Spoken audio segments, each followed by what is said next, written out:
Welcome to The Flock from Nurtured Nest. I'm Kathryn Dunn, founder, early childhood educator, and mom of 2 young girls. And I'm Courtney Miller, co-founder, registered nurse, and IBCLC, as well as a mom of 2 young boys. The Flock, our podcast for parents, will bring you up-to-date birth and parenting research that corresponds with our on-demand parenting classes, ensuring you are ready to take on each new adventure in building your nest. Kat and I were chatting this morning. They have a Snoo, Liz, and they really love it. Okay. And they live in a community of Snoos. And so she's had some conversation with other moms about it. So I thought that Kat could give us kind of just some best practices of Snoo, things she loves, wishes she would have known. I also said that she's going to need to come back in a few weeks when the Snoo is no longer, and we need to unsnoo. Yeah. And we want to talk to her about unsnooing. Unsnooing. Yeah. So what does that sound? I think there's some construction outside. I can mute when I'm not talking. Well, that's okay. No, it's okay. Actually, I think it's a garbage truck. It'll be gone soon. Kat is in Brooklyn, live in the city. Exactly. It's nice to hear what, like a day in a life in Brooklyn. Right? Yes, you are literally hearing it. I love it.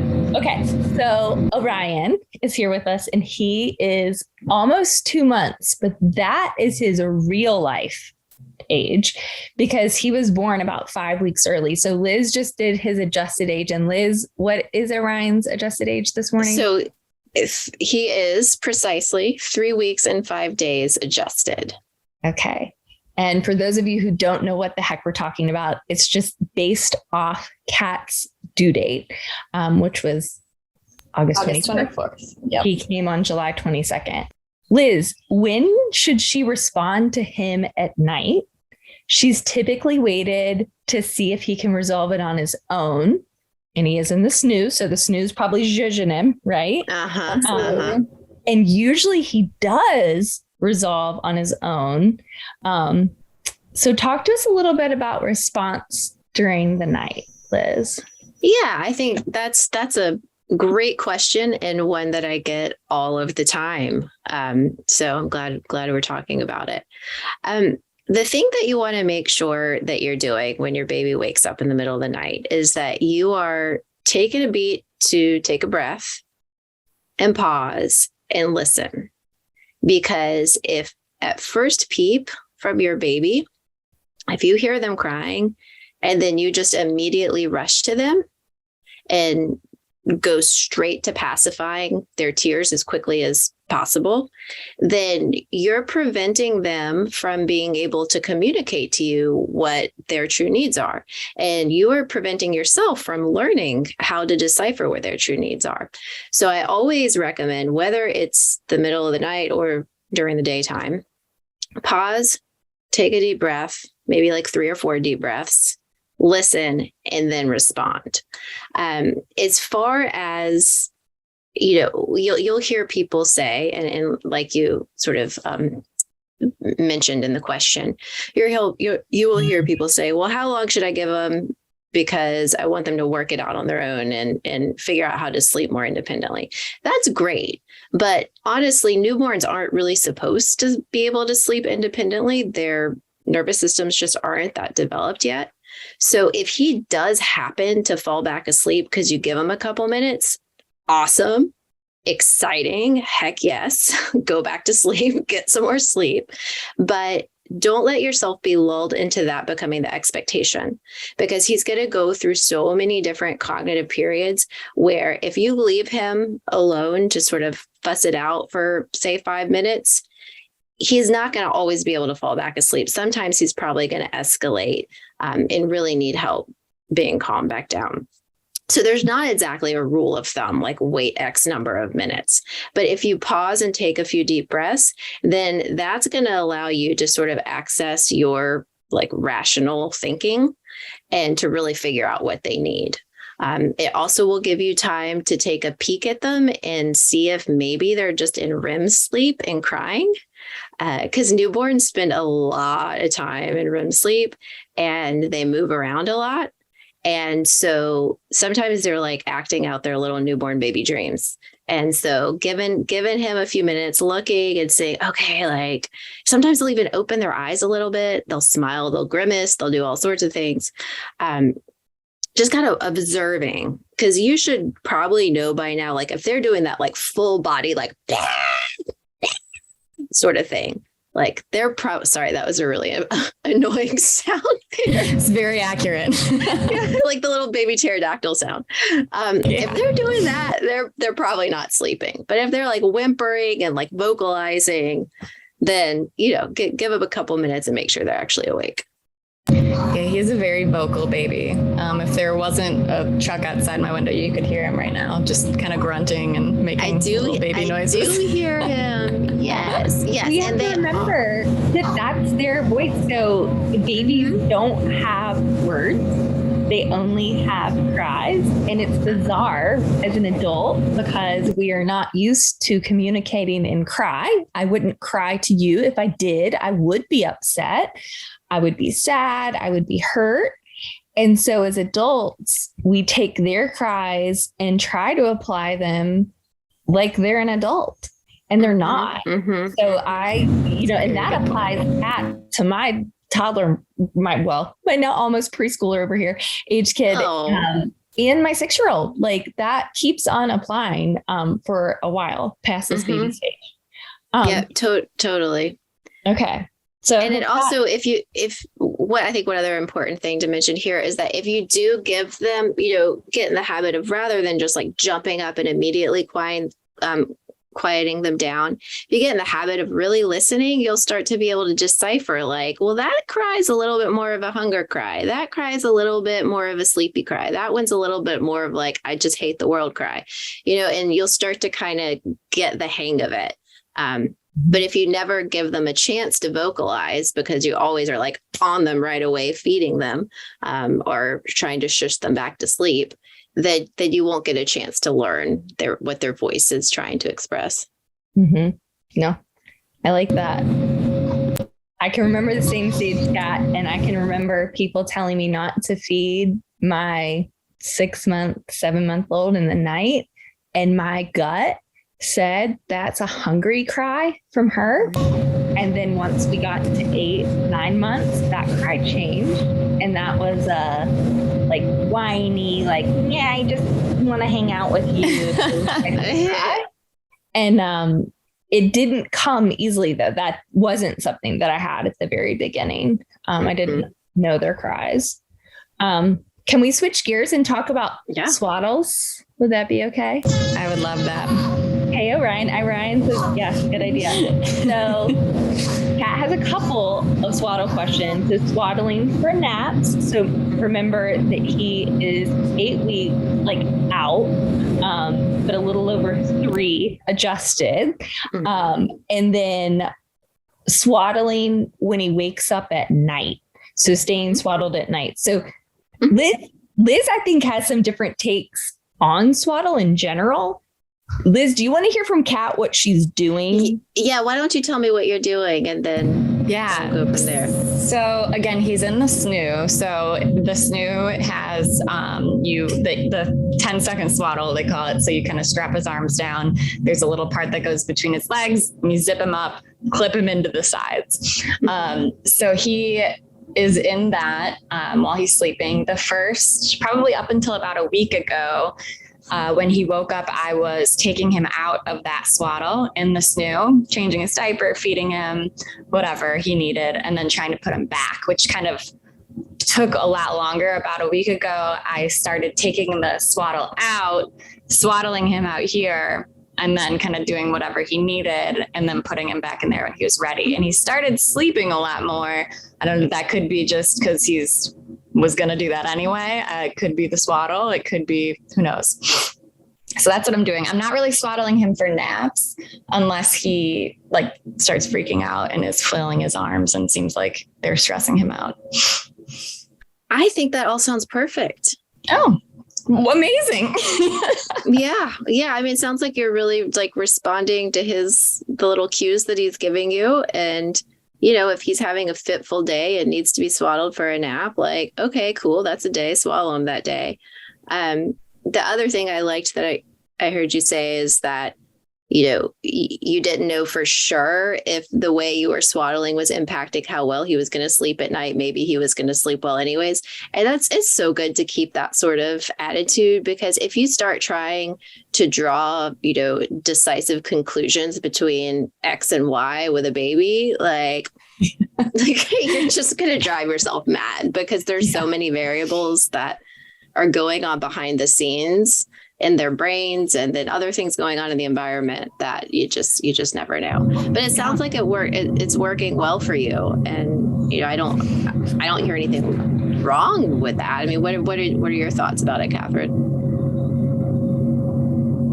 Oh, I was muted there, gals. No, I think that all sounds great. I know that Liz, so when I think about swaddling and when we were building for newborn sleep class, I feel like as a new parent, I was drilled in to swaddle. And I was swaddling with the arms down. And then we got into making this class and doing some research. And then there was a lot about swaddling their arms up. Mm-hmm. And just ergonomically, right? Because we don't want their hips. It's the same thing with their hips, that we don't want them to be too tight, but we also don't want their arms to be strapped down. And I realized I had strapped my girls, both of their arms down tight to their sides. Mm-hmm. And then when we got into it more, I realized that, maybe this like hard set routine of swaddling that I did disserviced me. And so it almost sounds like Kat, this laid back, like, okay, we're swaddling at night. We swaddle some at naps. I pay attention to him though. If he's having a harder day, that's when I swaddle. To me, it was like swaddle means sleep. And so it became the cue for both of my girls, and we struggled hard. Yeah. And then that's tough too. If that's the cue and then they're starting to roll and it's no longer safe to swaddle them, then you're confronted with like, oh my gosh, what's their cue to sleep now? Like that swaddle's gone. I'm all for the laid back approach to swaddling. Like when it's working, great. When it's not, like, don't bang your head against a wall trying to make it work. What is that, Liz? Will you help us understand, for somebody who's listening to this and maybe their baby's not here yet, and so they've never swaddled, they're going to see it in the hospital. Those postpartum nurses, man, they are they are so good. The best. But what is the purpose behind it? Is there science behind it? What tells us to do that? Yeah. So there's something called the Moro reflex, which is this, you'll see it if you spend any time around a newborn, where their movements are really jerky. And then they'll make these sort of reflexive jerks with their arms and legs, even in their sleep, which then startles them awake. And so the swaddle helps to keep the impact of the Moro reflex, at a lesser degree. It also helps them to feel safe and, cocooned up like they were when they were in the womb. So it's a comforting feeling to them. And I say that very generally, but there are some babies who just, no matter what you do, despise being swaddled. And when that happens, like happened with my second kid, you just have to respect that. Mm-hmm. Yeah. No, they have preferences. Like, I think that's the craziest thing about babies. Absolutely. Is if you pay attention, preferences are there from the beginning. One of mine is a butt pat and the other one wasn't a butt pat. Like that was a preference. And I noticed Courtney, her little boy Teddy, was here the other day and he's a butt pat. Like that's how you can do them. He likes a good butt pat. Yep. Yeah, that was my first. And it wasn't just a like regular pat. It was this rhythm. It was like doo-doon, doo-doon, doo-doon, doo-doon, doo-doon. Like pretty fierce thing. I don't know what that says about them as a child or as a female in general, but that's for another day. Yeah, we could do some psychoanalysis there. Right. So my last thing with swaddles, just because if we're going to talk about swaddles, we need to always talk about safety with swaddling. Tell us quickly, Liz, when do you stop that? Because it's not safe after a certain point. Yeah, it's when they start rolling, if they're starting to show signs of rolling, then get them out of the swaddle. Yeah. Because they won't, what they need to have is once they start rolling, they need to have their arms free so that they can, push themselves up, reposition themselves to make sure that they're, getting the proper air. Mm-hmm. You don't want them to be in a swaddle and then have their little face smushed. So as soon as you see them moving toward rolling, then you need to get them out of the swaddle. This might be sorry, go ahead. I was just going to say it's always a rocky couple days, but they get used to it. So just like embrace the chaos for a couple days and then know that they'll sleep without a swaddle just fine. Mm-hmm. This might be a Snoo specific question, but because they're strapped in and strapped to the Snoo, does the same rules still apply? Like, is it bad once they start rolling to like prevent them from doing that on their own? So now that question gets a little bit more complicated, and I'm honestly not sure what the answer is, because I don't think with all of the contraption stuff going on, I don't think you have to worry about them moving. No. But what I have seen in many of my clients, and this is not scientific, this is just what I've seen with many of my clients who have transitioned out of snooze, is that once they get to that point where they're starting to roll, the snooze starts really pissing them off, because they're like, dude, I am trying to get to my side. I want to sleep on my side, and you are making me sleep on my back in the straitjacket, and I am miserable. And so I see that happening a lot. But as far as the like science of if it's safe to keep them, I can't really speak to that specifically, but just sort of thinking about it logically, I feel like keeping them contained longer than their body wants, like that must not be great. But I don't have any research to back that up. Kathryn, do you? I don't have any research, but what my gut and what my knowledge of, milestones and development is that's inhibiting them from making the neural connections and things that they need to age appropriately to be on the move. Exactly. So although they wouldn't probably, suffocate themselves into the side of it, I think honestly, I can see that angry thing happening. It's frustrating because that's when they do a lot of their practicing. If you're listening and you've got, 4, 5, 6 month old, you may be having some rough nights, but it's because your baby is having these, mental growth, and they're learning new skills. And when they're alone at night in this open space, it gives them time to practice it. And as horrible that is for the parents, it's like, that is something that happens. And so, man, being strapped down, being stifled by, I mean, if you think about yourself, in that sort of sleep situation, I would hate it.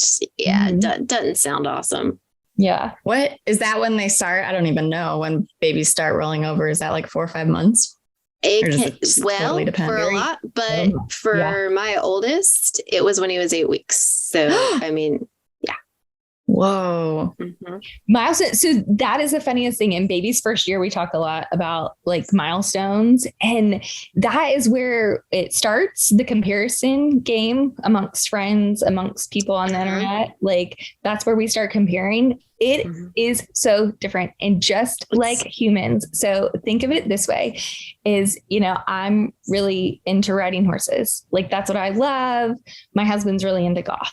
And so we all have different passions, as do babies, except for they don't know horses and golf yet, but they know like verbal, and they know different, they have their senses essentially. And so some children, like my Lainey, our second, was so content just to watch and see the sights and not move her body. Her body was also a lot larger than our sister's. My older one was very much on the move. That was what she wanted to do. And still to this day at 6, she's really nimble. She just started gymnastics and loves it because she loves to move her body. And so she was much earlier on those milestones of rolling and all those things. So yes, there are, and I have to always throw this out there. There is a point in your baby's life, if they are not rolling or they not doing something like walking, that you will want to talk to your provider because there could be something going on there. But there is not an age. It's not 4 months, exactly 8 weeks, 8 months. None of that. Yeah. So whether when it comes to the swaddle, whether they're 6 months, I mean, if whether they're 6 weeks or 6 months, if they're starting to roll, then it's time to get them out. Yeah, I know. Yeah. Be over. Those little burritos are just so precious. I know they are. Releasing their arms. I hope, Kat, that you have some good video of the release of the arms. Yeah. Oh, yeah, okay. I love it. Let's talk. Okay. So she has some great questions just about, Orion has been really good and seems to be going with the flow. It seems like Kat, though, her take on this has been really laid back, which is a really good approach to parenthood in general. But bedtime, napping, okay, so first, should there be a bedtime at this point? And then for naps, obviously, they're still kind of all over the place at 8 weeks. But where should he be napping? Is there a set time? Then is there a set time for that bedtime? Can we talk a little bit about flow of the day? Notice I didn't say routine or schedule. Yes. I said flow of the day. Yes.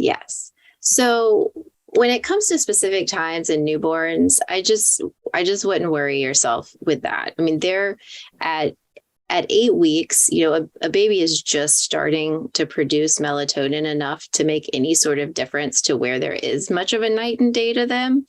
So really in those first 8 weeks or so, just thinking of the day as just one big flow, making sure that they're not getting overtired and that you're not keeping them awake too long, which could mean putting them back down within 30 minutes of them waking up in the morning, which just seems crazy, but they really do need that much sleep.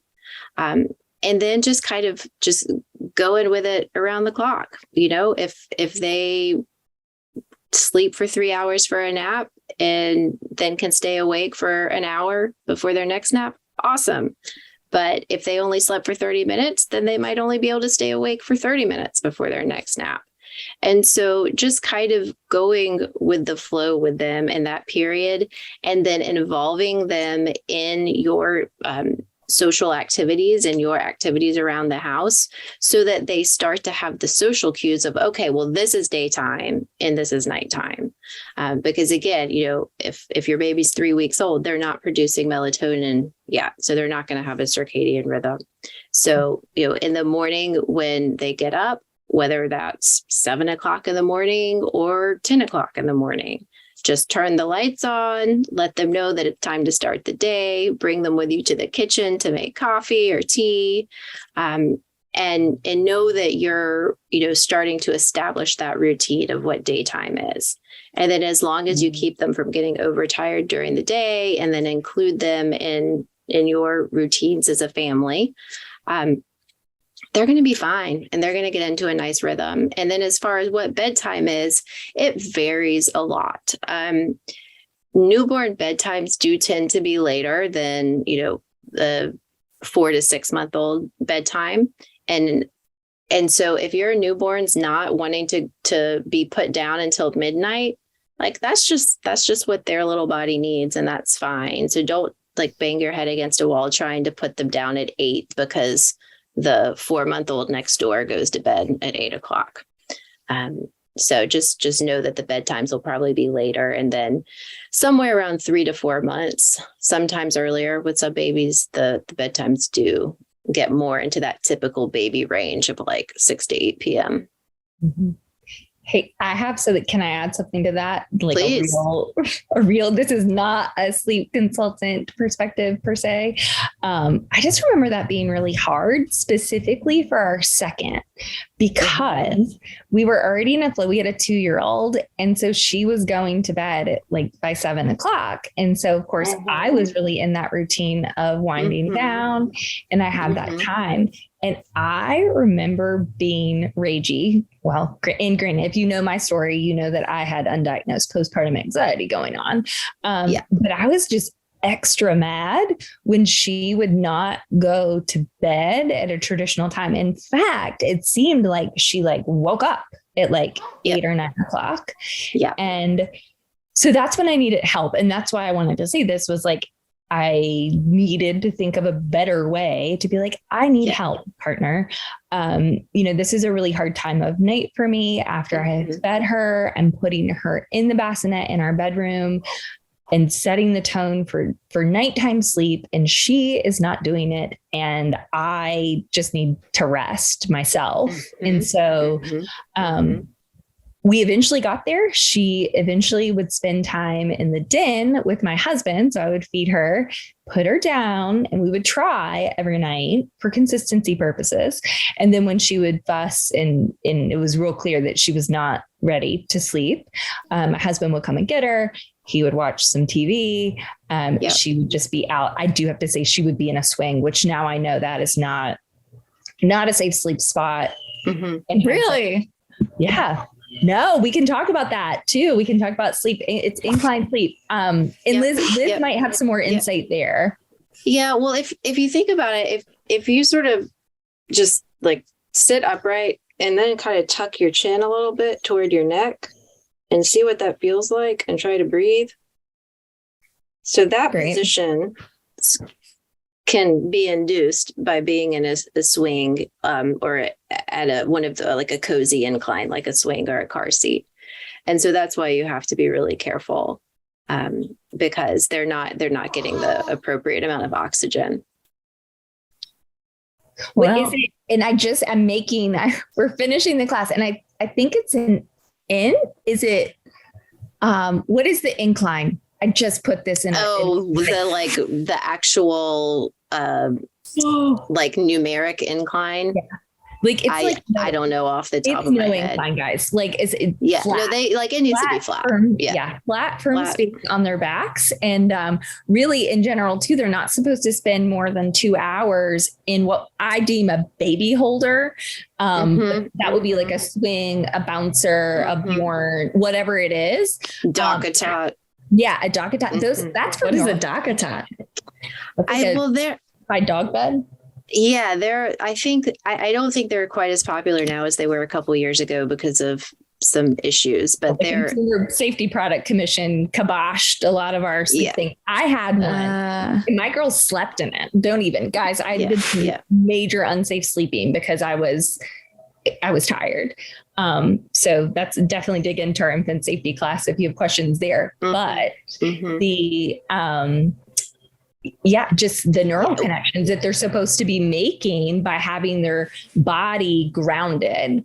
I know a lot of people are into like grounding, like literally like every morning being like in your backyard or on the park or whatever and actually grounding. But there is something to that. And our babies also need it. And because we're heavily marketed at by all these companies promising us sleep, when we're so exhausted and so subjectable, and it's really an unfortunate situation. So I mean, you'd be much better off to go outside, throw a blanket down and let your baby sleep on a picnic blanket in the park than in a swing. Yeah. Well, that's safer and better for them. Oh, I love it. I want to have a baby in Brooklyn. That sounds so sweet. It's really fun. So fun. Well, yeah. So just back to that bedtime, just know that does simmer out, but it does peak because you're tired. Like you have this adrenaline, postpartum and you're doing all the things. And then, 4-5 weeks in, you're just really tired. Yes. And that tends to be like when the fussiness is peaking as well. And so it's, you just want the day to be over. Yeah. Mm-hmm. Yeah. Yeah. But that's the expectation. Liz, don't you think that's part of it is just like knowing what's normal is psychologically very helpful, because when you know that it's normal, like, okay, my baby may not be going down until 11 or 12 o'clock in this newborn period. That's normal. It's also normal for me to be exhausted, and this is going to pass. We're going to get through this. And when you could just have that perspective, as opposed to being marketed at that your baby's supposed to be sleeping 12 hours at night, that's, I think, when you start to get this cognitive dissonance, because you're like, my reality is so not what I saw on social media, and that's really frustrating for parents. I think that perspective of like, this won't last. It's not something that I'm doing or I'm responsible for changing. Like, for example, a couple weeks ago, for like 4 nights in a row, he woke up at 3 a.m. and just was like screaming for like an hour. And he had never done that before. And I'm like, what did I do? I broke him. I let him sleep too long during the day. I did whatever. And then I didn't really change anything I was doing, and he stopped. So that's awesome. And I'm so glad you said that, because there's really crap days and crap nights. Yeah. I mean, there's also a lot of awesome stuff, hopefully, but like sometimes it's just really hard. And the newborn period is just especially exhausting, but they just grow out of it. Yeah. Yeah. Yeah. And then that was one of her questions too, is should she ever, so going back to like, did I let him sleep too long? Should I be waking him up at this point? Should we be waking our babies? And I think I know the answer to this one, but Liz, what should you be? Let me tell you what I've been doing. Yeah. Yeah. Before I'm swayed by what Liz said. Okay. I've been trying to wake him up if he's sleeping over 2 hours during the day. Usually he will wake up. If it's later in the evening, sometimes he won't. But that's what I've been doing in the hopes that it means that he sleeps more at night. Whether or not that is helpful, I don't know. Maybe not. Yeah. I mean, since it sounds like he's doing well, there's no point in changing it. I generally don't recommend waking newborns up during the day unless they are awake for long periods in the night. So if your newborn is awake for 2 to 3 hours in the night and will not go back down, and then wants to take 3, 4, 5 hour naps in the day, then okay, like let's try to switch that balance. And then I would say, limit the nap to 2 hours. Makes sense. But can I add one more is if they're not gaining weight, right? So just like coming from a feeding standpoint, we don't want to. Absolutely. Sorry, Liz. I know you would have said that because I know where you're going. But if you're listening and you have a baby that is, not gaining weight, that is also very important to wake and feed. Absolutely. Yes. Absolutely. No, that's great. And I mean, I think that's all the points there. I mean, with a newborn, if they want to take a 3 hour nap, awesome. As long as they're gaining weight. Yeah. But if they want to take a 3 hour nap, a 4 hour nap, I even hear 5, 6 hour naps during the day and then not sleep at night, then let's try to shift that balance by waking them up after 2 hours during the day. Yeah. Typically sleep begets sleep, right? So I keep hearing that. And I'm like, who said that first? From a seasoned mama over here, when we had better naps, we would have better, like more sleep. So even at that night nap, I heard you say like, don't, sometimes in the night he wants to sleep on. And I was very fearful of that. I'm like, oh, you can't take a nap. Me personally, adult Kathryn, can't take a nap at 5 p.m. and then go to bed at 9 p.m. But what you also don't need 16 hours of sleep per day. I don't think maybe you do, but probably use it. But they're very different. And so I think that part of the trouble we get into as parents is like treating our babies like humans, right? And got this little kitten. I'm just like staring at that kitten. But guess what? It is nursing on this pillow. Oh, it is. If y'all look at him. If you're watching and not listening, we're gonna put out the video of this so we can get the. Oh my gosh! How do you? I know, but how old is that kitty? I don't know. Too old to be doing this, but guess what? Aren't you glad that little kid, like they make biscuits when they nurse? Can you imagine what that feels like to the mother cat with those nails? Nails. Oh my gosh. No, that cat's probably going to be doing that his whole life. My cat still does that. Yeah. I think he was probably weaned. We foster. Yeah, he's probably weaned. Foster. This is a foster kitten. Oh, so cute. I know. Oh my goodness. Okay, sorry for everybody listening now to our podcast. Crazy cat. You do have 3 crazy cat ladies together. Okay. So Liz, this is probably one of the last questions that we can do with you today, but dream feeding. Now, first, when I read, Kat sent me some notes before. Kat, will you describe to Liz what you're doing for dream feeding, what you think dream feeding is, and then Liz is going to talk to us about dream feeding. How's that? Yes.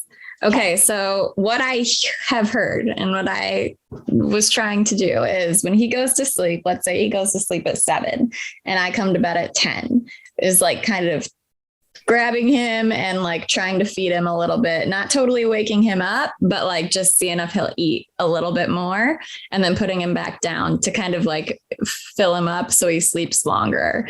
I have, some of these group chats where these women are saying that they dream feed every night and it's great and blah, blah, blah.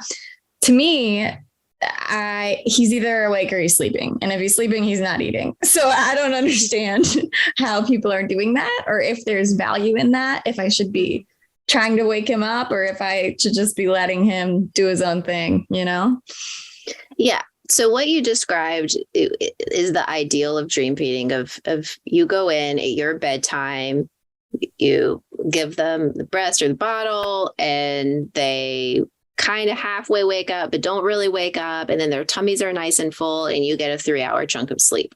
Like that's dream feeding in theory.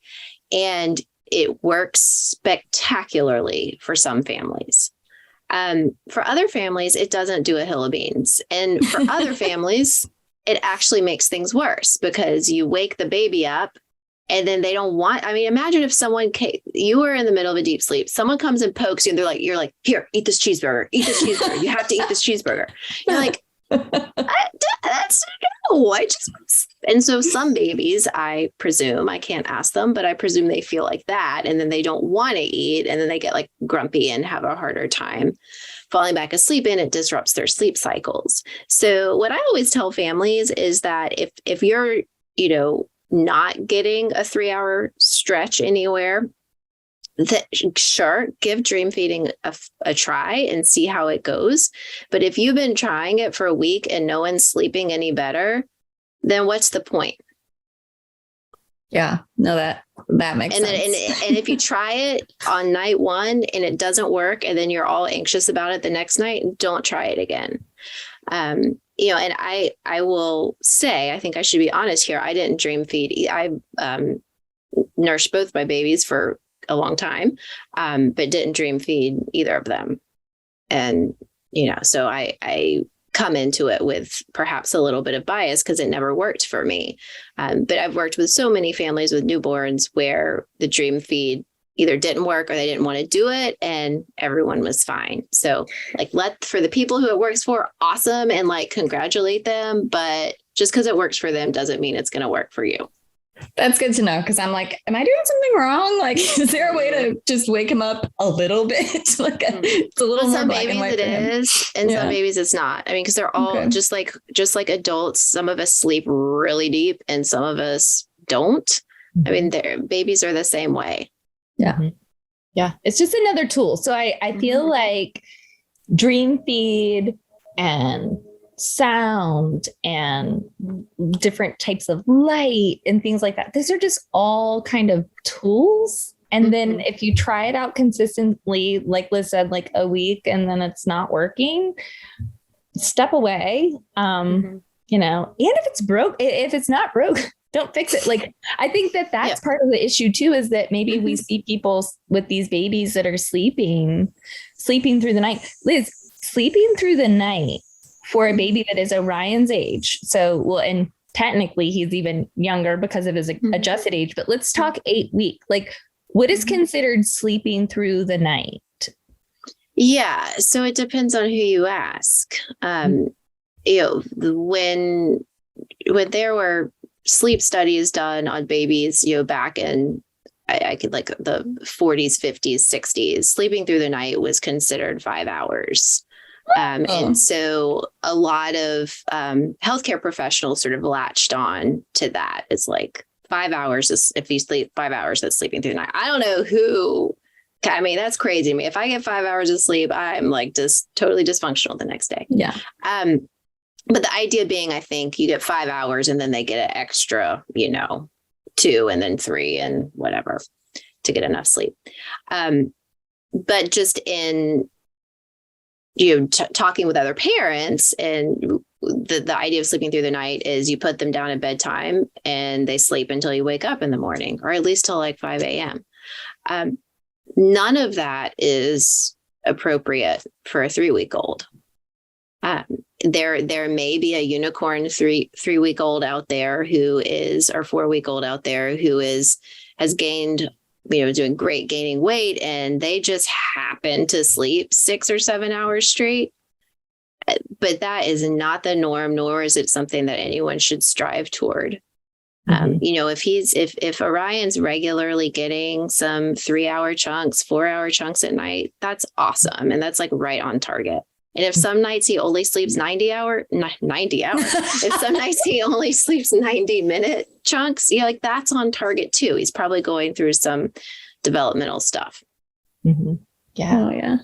It's interesting because I have my Snoo analytics, so I can see how long he's sleeping, and like the chunks where he's been really fussy, like consecutively, and then he'll have a few days where he's like sleeping really well consecutively. So maybe that's like what you're saying, like he's going through something. Yeah, and that gives, I feel like there probably are some parents out there for whom those analytics are reassuring, but it just worries me that some people are going to feel like they're doing something wrong, or that they're messing something up during the day because their analytics at night aren't perfect. Yeah. And we don't have the data of like these are all what was normal in sleep pre-Snoo versus versus Snoo. The age of the Snoo. I will say, sorry. Go ahead. I was just gonna tell her about my pediatrician, Tribeca Pediatrics. Pin that thought real quick, because I wanted to say this about analytics, is that being in business, I'm an entrepreneur. All of you guys, we're all entrepreneurs. We know it. Kat, especially, man, she loves some analytics, right? And so again, I see like this common theme here. There should be a book. I'm going to write a book, guys, that's called like, Stop Trying to Apply Your Adult Life to Your Baby. Because we don't need to biohack our babies. You don't need to analyze the analytics of their sleep, because what you do is just that, as you go and start looking at the day and trying to find patterns. Yeah, that's what I've been doing. Patterns. They're not, Mark. I mean, like, it's not going to be there. Right? Well, and it also gets you into a frame of mind that is not conducive to learning to read your child or connect with your child. If you're in that like uber left brain solving problem mode, you're probably going to blow right through that cue that they're trying to give you. That's a really good point. That was me. That was me in general. And I didn't have Snoo analytics. So I do think that if that's a piece, like wherever you are, man, that's applicable over here in what I'm up to in parenting a 3 and a 6-year-old. Mm-hmm. And I'm sure, Liz, your kids are a smidge older than mine. And I think that applies just in general, is when we start to take this like business approach to our parenting, is great as routine can be. I think like that's a good thing, and having, a routine, but not these like analytics and like, if they act this way, it must be this.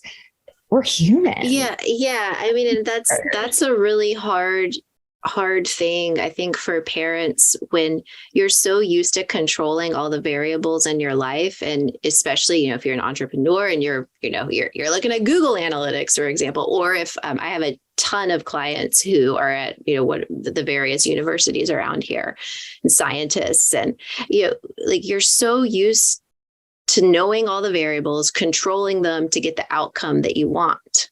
And that just does not apply to parenting. It's too messy, and you can't control all of the variables in your child because they're their own little being.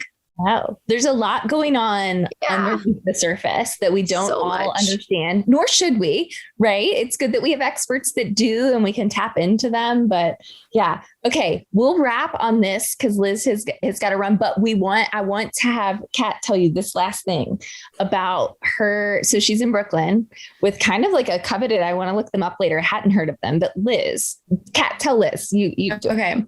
Have you heard of the book Bringing Up Baby or Bebe? It's like about French parenting. Yeah, okay. And they mentioned Tribeca Pediatrics, where I go and they tout sleep training at 2 months.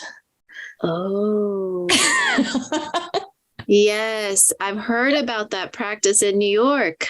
Yeah. Yes. Yes. We don't have time, I'm sure, but I just wanted to throw it to you. I'll be honest with you. I would really love to have a conversation with them and try to understand what their perspective is and what sort of science and rationale they're using other than just the outcome of the baby sleeping.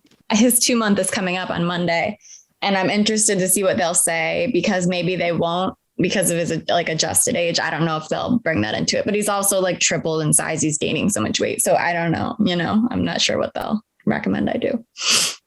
Yeah. That, okay, so this is, I would really, we should see if we could get their PR person to talk with us and give us, cause I have ever since I first found out about it, I've wondered what their rationale is. And I've tried to not go into judgy place. Yeah. Well, they both, and we have to believe, and I believe this in business and in life in general, is that you have to believe no pediatrician, no one who went into the role of, a pediatrician would want to cause harm or. Exactly. There's gotta be. So there has to be something. There has to be something. Like, I just am very interested in what the basis is of their, maybe it's in the book. I'll take a look at the book you sent over. Yeah. For the excerpt there. Yeah. Cool. Yeah. Okay. Well, this was fun. Thanks. Yeah. Both of you. Thank you for joining us. Use the code FLOCK10 at nurturenest.org for a discount on your first class.